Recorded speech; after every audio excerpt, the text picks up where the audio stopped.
Thank you for inviting me to speak here again in Westside. It's always a pleasure to join with your congregation and to share a reflection with you. Today, my reflection has a cosmic theme. Carl Sagan said that the cosmos is the greatest of mysteries, and I think there's truth to that. I think the cosmos is full of mysteries. And there are many, many great mysteries within it, and that are reflected by our very nature. Of course, the greatest mystery among them, perhaps, is where did this all come from? What is the cosmos? How did it come to pass? Where did we come from? What is our role in all of this? And I think it's interesting because we've been able to learn a lot more about the cosmos. The mystery that was there has become more illuminated. And we've learned so much more, but there is still something about the very beginning that remains a mystery, and perhaps will always remain a mystery. We can go back very, very far. We can go back to the first and a millionth of a second and see what was in that first expansion. And what we're looking at here is actually the cosmic microwave background. This is radiation that surrounds us all. We can't see it. We can't really pick it up with our naked eyes. We can't use very complicated instruments to detect it. And this flows around us, in and around us, in and around the cosmos. Throughout interstellar space, this microwave background exists. It is, in fact, we used to have televisions that picked up things from it, and it was the static that you would see when you weren't tuned to any channel that was broadcast. It was the background of the cosmos. And what we see in this, again, just at the very first instant of the cosmos' creation, is a differentiation between matter and energy, dark matter and dark energy. That's creating a structure, that's creating an order of the cosmos, coming into being almost instantaneous. What looks to us is just kind of a pretty picture, an interesting pattern. It was the very seed of what we know of today in the cosmos. And what we know today is quite extensive. Right? We have a picture of the cosmos that is much more detailed, much more deeper than we ever could have imagined before. This now is our view of the cosmos. This is actually the Hubble Extreme Deep Field photograph, or the Ultra Deep Field photograph, is what we call it. Every bit of light that you see here, some of them are a little bit bigger than others, but every single thing you see here is a galaxy, a separate galaxy. With its own complement of hundreds of billions of stars. And this field itself is just one tiny fraction of space that we can even see. This is just one tiny pinhole view of the cosmos.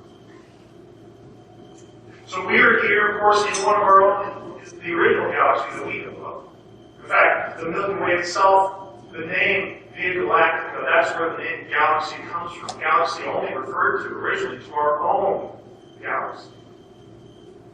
And now we know that there are many more galaxies than just our own. This actually isn't the Milky Way per se. Of course, it would be impossible being inside the Milky Way for us to take a picture of it. So this is actually M81, which is a spiral galaxy very, very similar to the Milky Way. But this gives a picture of what we look like suspended in intergalactic space. From the outside, it looks different. This is sort of the Milky Way as it stretches across the landscape, it stretches across the sky. To us, we're in it, looking past it, looking through it. It appears to be just a stretch of bright light that paints across the sky. In fact, that's why it got the name Milky Way. It looks like Somebody splashed milk across the sky. It was so bright white. And we've been looking up at the sky for so long, trying to decipher what this is. What are we looking at? The ancients, of course, imagined stories, imagined pictures in the sky. They created constellations of every bright visible star that they could see. Each constellation representing a different picture, a different story. And here you see a map of all the constellations in the sky. And the yellow band that goes through is essentially the zodiac pattern. It's the pathway that the planets follow. And the constellations that are on that track are the ones that we know of. Leo, Aries, Pisces, Sagittarius, Aquarius. There's lots and lots and lots of other constellations in the sky. Now, to be able to take that photograph, that extreme deep field photograph, to be able to look past these stars and out into another galaxy, it was necessary to find out where in space the Milky Way wasn't. Right? So the Milky Way tracks through this like a big band of white light. And if you point your telescope at something like that, of course, you can't see past it. So in order to take the extreme deep field, they had to identify a region of the sky that was pretty dark. So they looked at the southern sky, just below this point right here, between Cetus and Fornix. And that little sliver, that little pinhole of space is where they got the Hubble deep field. Now, Cetus, the constellation, we don't really know that much about it. It's not part of our typical zodiac progression. It's just a little bit to the south of it. But the Cetus story actually goes back a long way. Cetus, we get the term cetacean. It refers to whales and dolphins, right? So when we think of Cetus, we think of whales. But actually, Cetus, in the original sense, was a sea monster. It wasn't like a big, docile, humpback whale or something, friendly like a dolphin. It was something scary. It was something to be terrified. A real monster. And in fact, the Cetus that is in the sky, in the constellation, comes to us from the Greek myth-cycle associated with Perseus.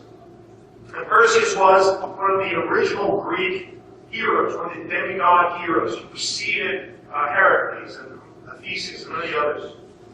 And the story of Perseus is that he was the son of a god, son of the king of the gods, in fact, Zeus, who slept with a human woman and gave birth to a demigod.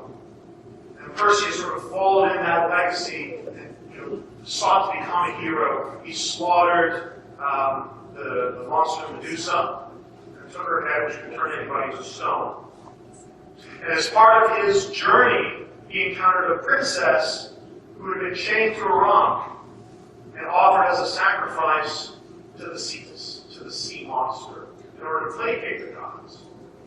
Because the gods were offended that her mother had said that her daughter was so beautiful she even eclipsed some of the gods themselves. So the gods said, "You cannot say that and not be punished. We must punish you. And so you have to sacrifice your daughter."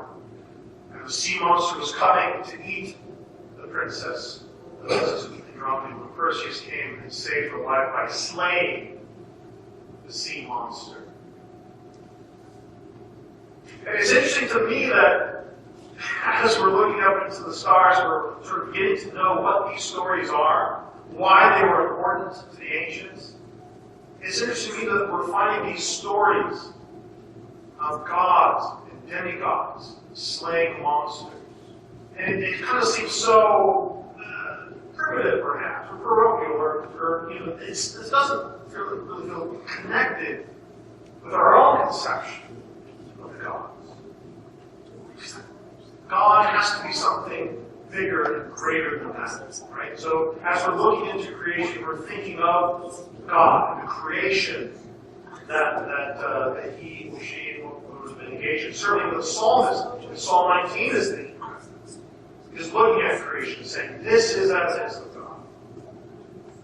But what God is the psalmist actually thinking of? Well,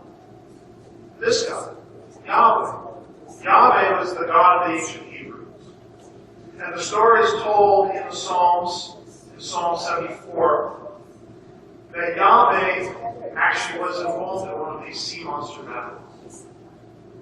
It's not often preached about in Sunday sermons, but it's there. Psalm 74, the psalmist says that Yahweh divided the sea with his might, the sea being the sea monster.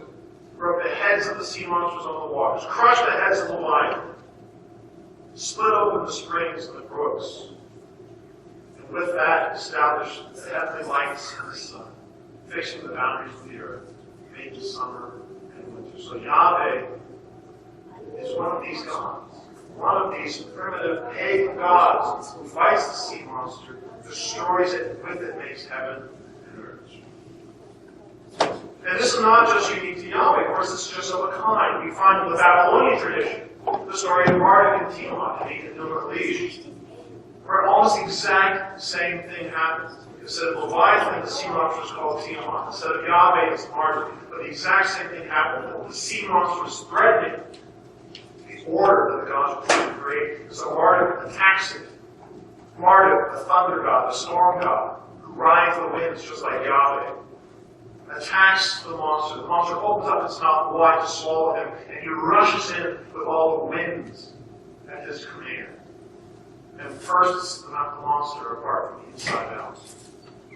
And with that, cuts it in half like a fish, and one half of the monster becomes the heavens, the other half becomes the earth. So we find this primitive sort of fear of the other, fear of the chaos, fear of the dragon, fear of the monster at work in our earliest layers of religious thought. The gods that we wanted to have were the gods that would fight off the monsters on our behalf. And that itself is tied inexorably to the act of creation. Now, the authority and the order that these gods brought was also manifested in human society. Right? So this is actually one of the Hammurabi steles. It's not in the Louvre, actually. Some of these accounts of the Hammurabi code associate Hammurabi with another god, but many of them feature him with Marduk, received the law from Marduk, the king of the code. And the code of Hammurabi is fairly simply described as an eye for an eye and a tooth for a tooth.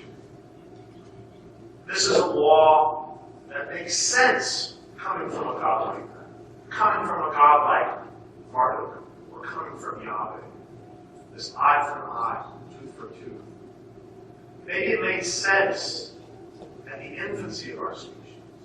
When we hear something like that, and there's something that in us that opposes that. There's something about that where we look at it and say,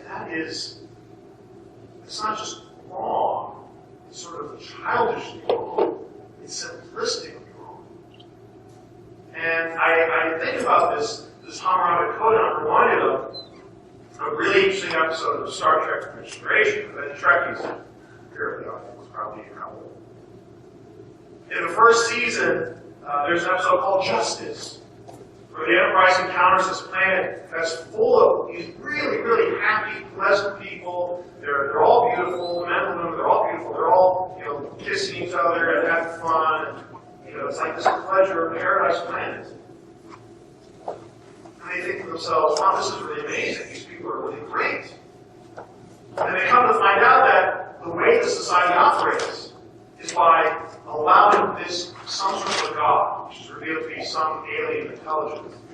They allow this God to establish this arbitrary set of rules on them that they have to follow. And it's a very simple set of rules, very much like the Code of Hammurabi, and they do not question it. And just like the Code of Hammurabi, the penalty for breaking the rule is death. Well, they find this out, of course, after the young Ensign Wesley, Crusher, has, of course, broken one of these rules, as the teenagers want to do. And the inhabitants of this planet say, okay, well, time for you to die.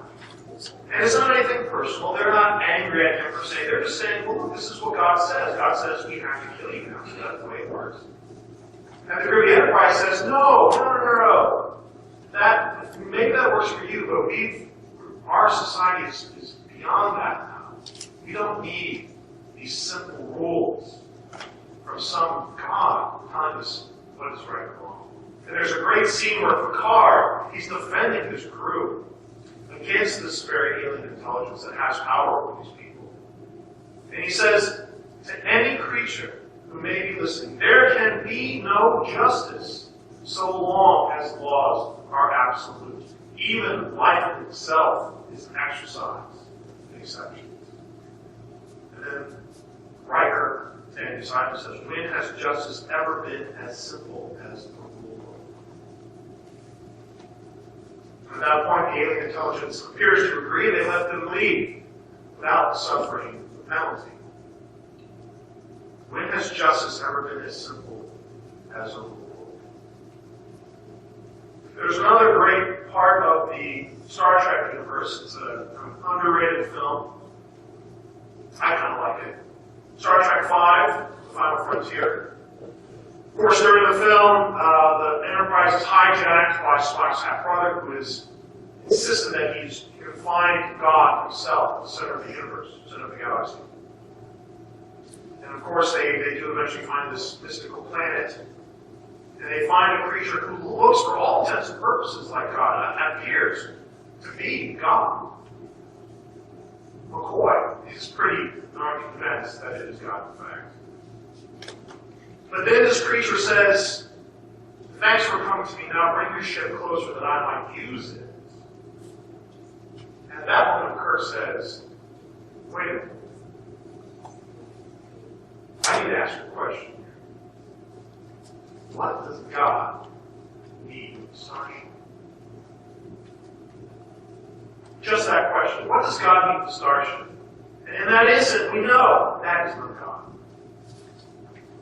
And we can put anything else in that fill in the blank. What does God need with anything? What does God need with us? What does God need with our worship? What does God need with anything? Any God that has need of something, we see through that instantly. That is an illusion broken. Any God like that makes demands, that needs sacrifices, is not a God worthy of worship.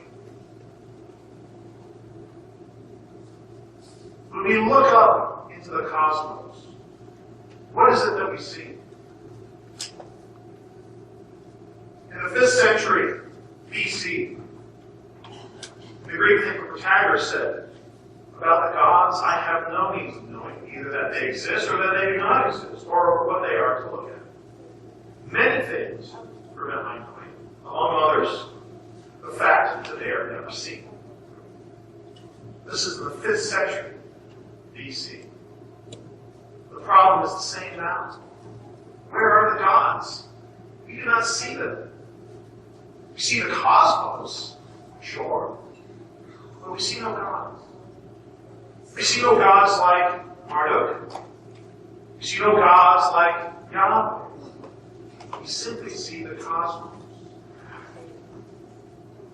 Now, as we're staring up into the abyss, wondering where God is, I'm reminded of Nietzsche, who, in Beyond Good and Evil, wrote this aphorism. A substantial impact. He said, he who fights with monsters should look to that he himself does not become a monster. And if you gaze long into abyss, the abyss also gazes into you. Now there's, I think, some truth to that, right? So we ourselves, humans, who fight and engage with monsters. It's all too easy for us to become the very things we're fighting against. But if it's true of us, is it not true of the gods themselves? If we put into power gods who struggle with monsters, the gods whose very act of creation is that of fighting the monsters, what does that say of the gods? Do those gods not then become the very monsters that they have sought to kill? You look at the codes that they've handed down. Look at the Hammurabi Code. Look at the Old Testament code. Those are the codes of the monsters. Those are codes based in fear. And the gods of fear may have been fine for our time, for the infancy of our species, but they are not worthy of worship. Not by us, not now, not that we know so much more about the cosmos. These are not the gods that we can look to show us love. They're the gods of fear. So how then do we find love? Can we look to the cosmos to show us what that is? The Apostle Paul said in his first letter to the Corinthians, so now faith, hope, and love abide, these three, are the greatest of these is love. I think even non-Christians agree with that. Why is love so powerful to us? Why is it such a great motivator?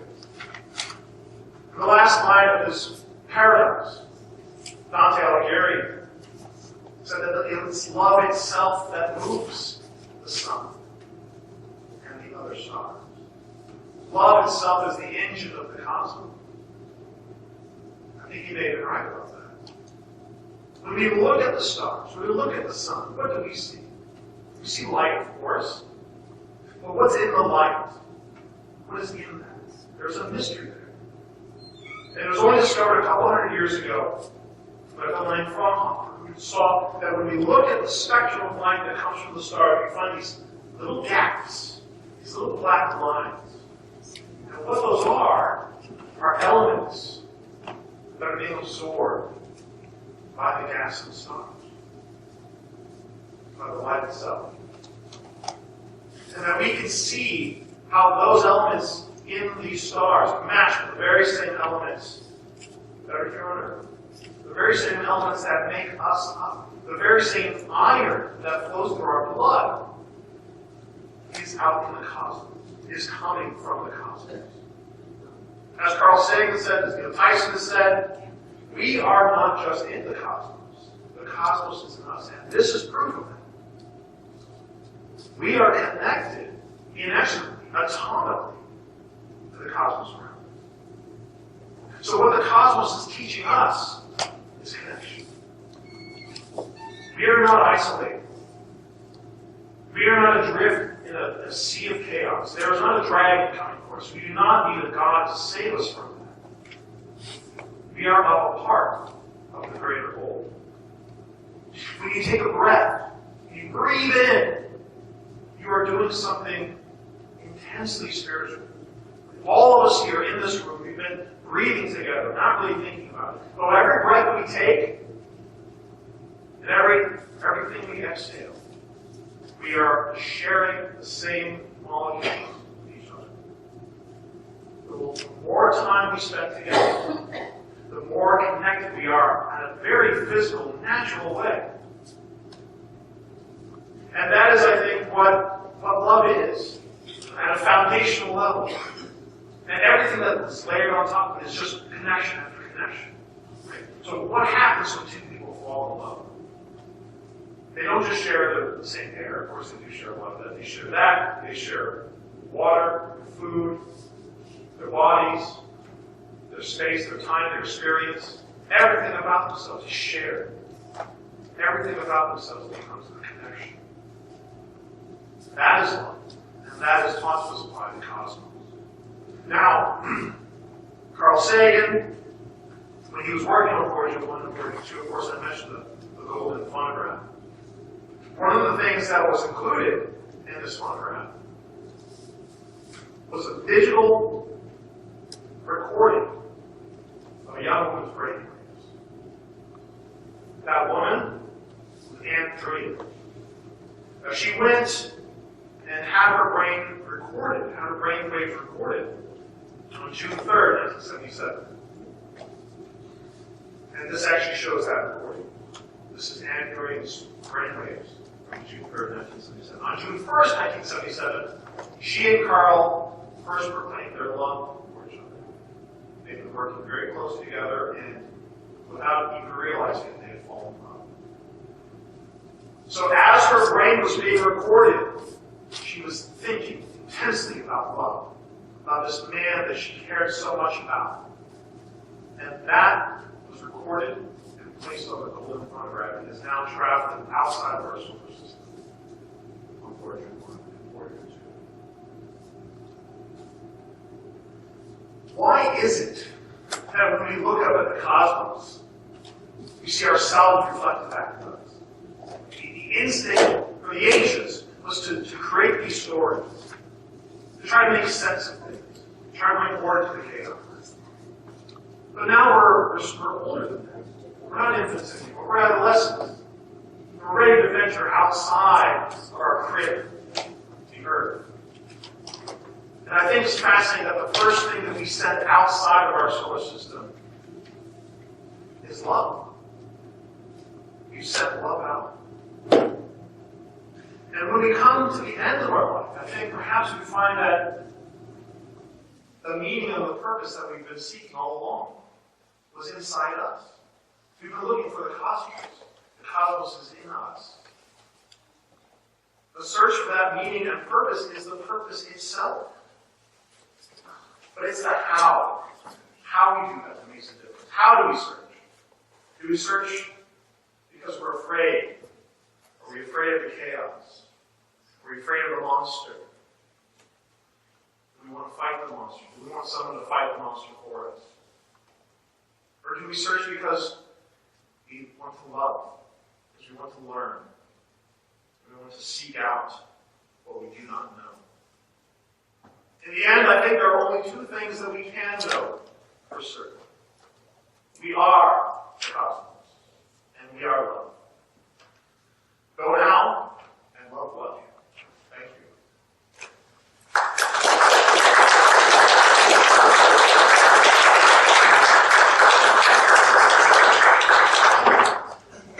As we rise in body or spirit and join in our closing hymn, number 163, For the Earth